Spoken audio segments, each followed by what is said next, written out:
20 Indian soldiers have been killed fighting with Chinese troops on a disputed border region, according to the Indian Army and government sources.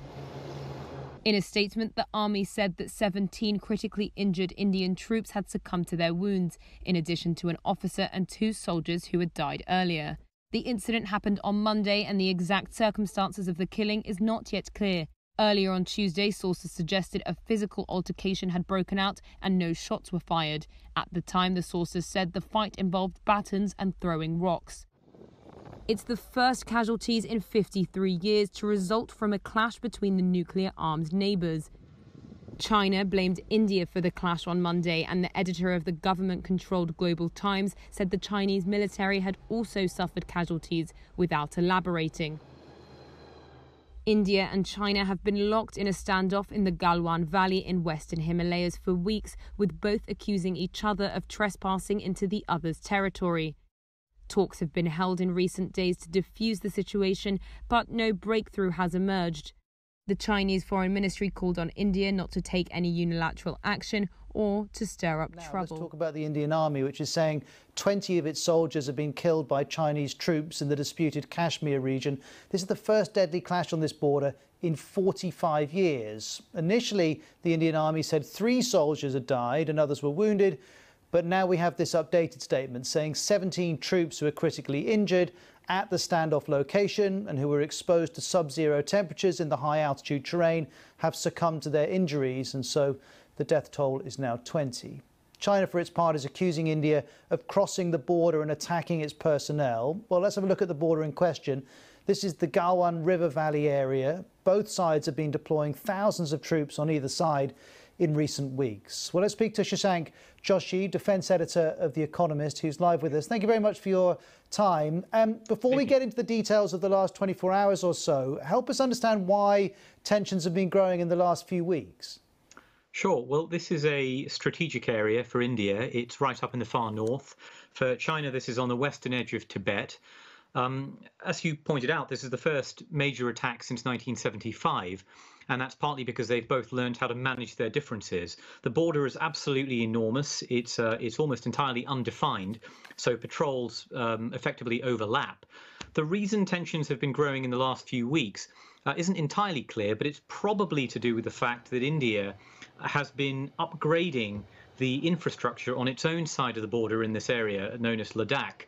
Over the past several years, particularly over the past year, they've completed a vital road that runs south to north. And what seems to have happened is the Chinese side has interpreted that as a challenge to the status quo and a threat to their own forces on the Chinese side, effectively to the east. And with regard to the particular circumstances in which these 20 Indian soldiers died, do you have any detail at all? We have some details from Indian accounts, although how reliable they are is open to question. What appears to have happened is a few days ago, the Indian and the Chinese sides agreed to effectively defuse the crisis. They agreed to disengage from several positions. The standoff is in 3 places. The Galwan River Valley is one of them. The other 2 are Pangong Lake to the south, and the other one is called Hot Springs, which is also to the south. The Chinese side appears to have agreed to disengage from at least 2 of those, including Galwan Valley. What seems to have occurred is an Indian patrol was waiting to meet the Chinese side to discuss details of that withdrawal, of the details of that disengagement, so that both sides would move several kilometers back. We don't know exactly what transpired, but that seems to have devolved into a fight.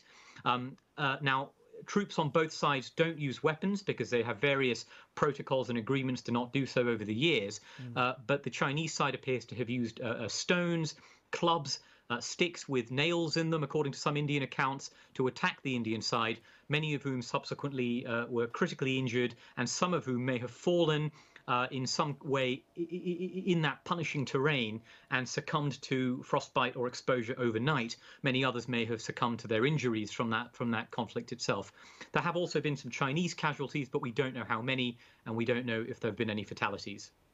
And as we listen to these extraordinary accounts coming in, what's the strategic context here, aside from the national pride of these moments being played out on the international stage? Why are both countries so focused on this particular border?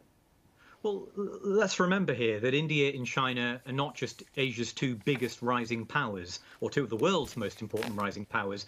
They fought a war over this patch of land back in 1962, a war in which China essentially rapidly defeated India. And that has been a historical trauma for India in subsequent decades.